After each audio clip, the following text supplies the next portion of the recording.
পরিমণির সাথে কোনো মুভি আমি এখনো দেখি নাই ওর। বুবলির সাথে যেটা দেখি সেটা হচ্ছে 10 এর মধ্যে আমি 8 দিব। রাজকে বরাবরই আমার অনেক পছন্দ। গতকাল দেয়ালের দেশটা দেখা হয়েছে হচ্ছে মিলিটারি মিউজিয়ামের যে সিনেপ্লেক্সটা আছে ওইটাতে দেখা হয়েছে।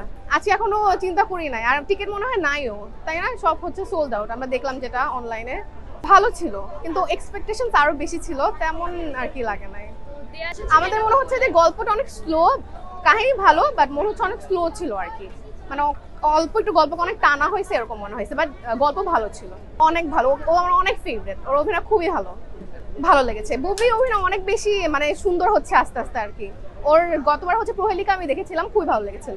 আমি জানি না ওর অ্যাক্টিং কেমন হবে, এই জন্য এই ব্যাপারে কথা বলতে চাচ্ছি না আর কি। মনে হয় যে ভালো হবে, যদি ভালো হয় তাহলে তো এটা অ্যাপ্রিশিয়েট করার মতোই, যে বাইরের কাউকে নিয়ে আমরা হচ্ছে কাজ করতে পারছি এখন। হয়তো নতুন নতুন কিছু তো মানুষ আসলে চায়, দ্যাটস ওয়াই মানে নতুনত্ব দেখতে পাচ্ছি, এটা তো অনেক ভালো একটা। আচ্ছা, আমরা তো দেখছি না শাহরুখ খানের মা হচ্ছে দীপিকা, ওটা আমরা কত অ্যাপ্রিশিয়েট করছে। এখানে কেন আমরা হচ্ছে এরকম বলতেছি যে মাহিয়া মাহিকে নিয়ে এত ট্রোল করা হচ্ছে কেন? দীপিকা তো আমরা অনেক বেশি অ্যাপ্রিশিয়েট করছি।